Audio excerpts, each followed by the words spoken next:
High, আসসালামু আলাইকুম। যদি আপনার বাজেট 10,000 টাকার নিচে হয়ে থাকে, তার মানে 8,000 টাকা বা 9,000 টাকা, তাহলে কিন্তু আজকের ভিডিও শুধুমাত্র আপনার জন্যই। কেননা সিম্ফনি এন্ট্রি লেভেলের আরো একটি নতুন স্মার্টফোন রিলিজ করে দিয়েছে, সিম্ফনি অ্যাটম 4।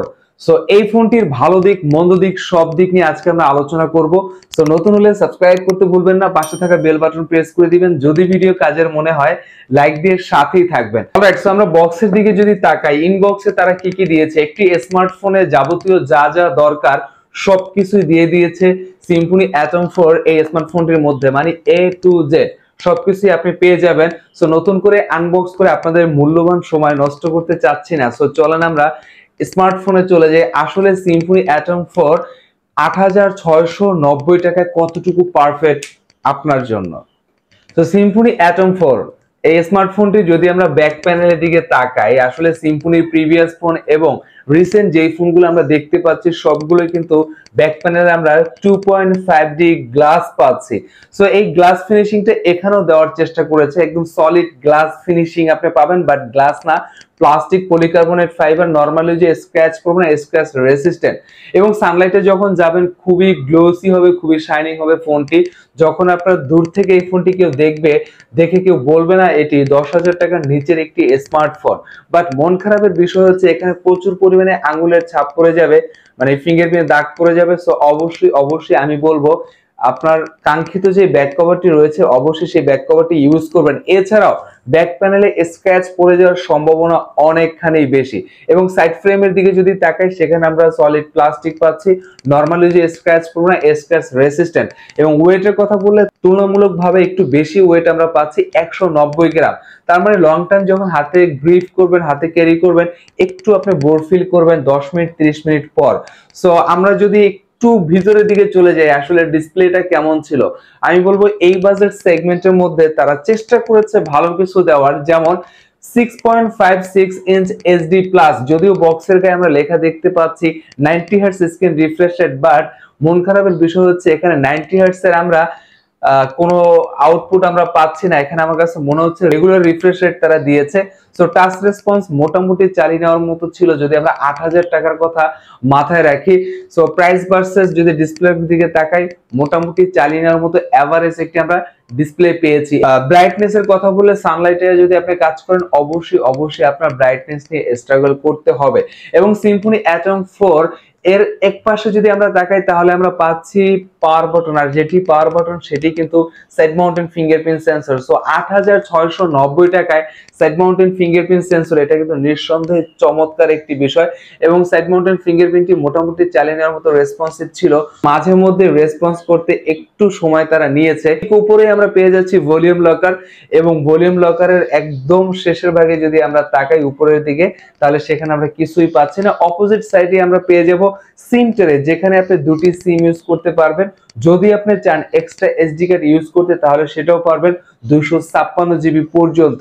একদম শেষের ভাগে আমরা পেয়ে যাচ্ছি ইয়ারফোন জ্যাক, চার্জিং জ্যাক এবং স্পিকার। আর চার্জিং জ্যাকের কথা বললে কিন্তু এখানে নিঃসন্দেহে ভালো কিছু দেওয়ার ট্রাই করেছি।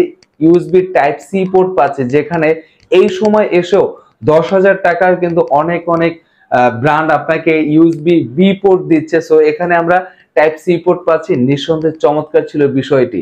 এবং ব্যাটারির দিকে যদি আমরা তাকাই, আমরা জানি যে 10 থেকে 15,000, 20,000 এবং 30,000 টাকার ফোনও কিন্তু এখন আমরা 5,000 mAh ব্যাটারি দেখে থাকি। সো এখন আমরা 5,000 mAh ব্যাটারি পাচ্ছি, but 5,000 mAh battery output super লেভেলের ছিল। আপনি যদি উড়াধুরা লেভেলের ইউজার হন, একদিন সাপোর্ট অনায়াসে পেয়ে যাবেন। এবং অ্যাজ ওয়েল নর্মাল ইউজার হলে আমি বলবো অলমোস্ট 1.5 দিনের মতো সাপোর্ট আপনি ইজিলি পাবেন অ্যাটম 4 এই স্মার্টফোনটির মধ্যে।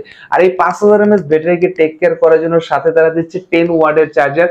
তার মানে চার্জ হতে অনেকখানি সময় নেবে, 2 থেকে 3 ঘন্টার মতো আপনাকে সময় ব্যয় করতে হবে চার্জ দেওয়ার জন্য। এই ফোনটি যদি আমরা ক্যামেরার দিকে তাকাই, এখানে ক্যামেরার মডিউল আমি বলবো যথেষ্ট পারফেক্ট ছিল এই বাজার সেগমেন্টের মধ্যে।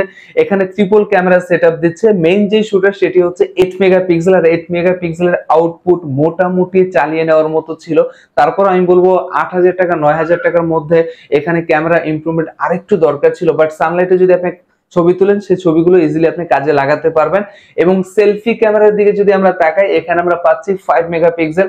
আর বরাবরই সেলফি ক্যামেরা নিয়ে আমার আসলে কমপ্লেইন রয়েছে সিম্ফনির কাছে, কেননা তারা সেলফি ক্যামেরা খুব বেশি ভালো আসলে তারা দেয় না, বাট এখানেও আমি বলবো অবশ্যই সেলফি ক্যামেরায় তাদের কাজ করার সুযোগ ছিল। সো 8 থেকে 9,000 টাকায় মোরাল অফ দ্য স্টোরি ক্যামেরার কথা বললে আমি বলবো মোটামুটি চালিয়ে নেওয়ার মতো, যদি আপনি প্রপার লাইট কন্ডিশনে আপনি ছবি ক্যাপচার করেন। অ্যাটম 4 এই স্মার্টফোনটি অ্যান্ড্রয়েড 13 এ রান হচ্ছে, নেক্সট আপডেট নিবে কিনা সেটা আমার জানা নেই। এখানে আমরা একটি ভেরিয়েন্টই আমরা পাচ্ছি বাংলাদেশ মার্কেটে, যেটি হচ্ছে 3GB র্যাম 32GB স্টোরেজ। আমি বলবো 32GB স্টোরেজকে এই বাজার সেগমেন্টের মধ্যে স্কিপ করে 3GBর সাথে 64GB যদি আমরা দেখতে পেতাম, জিনিসটা আরো বেশি চমৎকার লাগতো। সো র্যাম রোমের পাশাপাশি যেমনটা বলে থাকি সবসময়, প্রসেসরের কিন্তু অনেক বড় একটি ভূমিকা রয়েছে। সো এখানে আমরা এন্ট্রি লেভেলের একটি চিপসেট পাচ্ছি, ইনোসকের টি সিরিজের T606 12nm এর একটি আমরা চিপসেট পাচ্ছি। সো এই চিপসেটটি আমি বলবো এই বাজার সেগমেন্টের মধ্যে পারফেক্ট চিপসেট ছিল একটি। সো পারফরম্যান্সের কথা বলে আমি বলবো 8 থেকে 9,000 টাকা যদি বাজেট থাকে আপনার, তাহলে পারফরম্যান্সের কথা বললে এই ফোনটি চালিয়ে নেওয়ার মতো, যদি আপনি এই বাজেটের কথা মাথায় রাখেন। কেননা 8 থেকে 9,000 টাকার একটি ফোন দিয়ে আপনি পুরো লেভেলের গেমিং পারফরম্যান্স অথবা মানে সেই লেভেলের রাভ এন্ড টাফ ইউজ করবেন, সেটা কিন্তু এক্সপেক্ট করা আসলে বোকামি।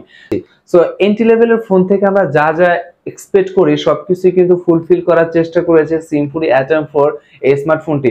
ভালো ডিজাইন দেওয়ার চেষ্টা করেছে, 5000 mAh ব্যাটারি পাচ্ছি এবং ক্যামেরা মোটামুটি চালিয়ে নেওয়ার মতো, ডিসপ্লে একটি এভারেজ জায়গায় ছিল এবং প্রসেসর এই প্রাইস পয়েন্টে পারফেক্ট ছিল।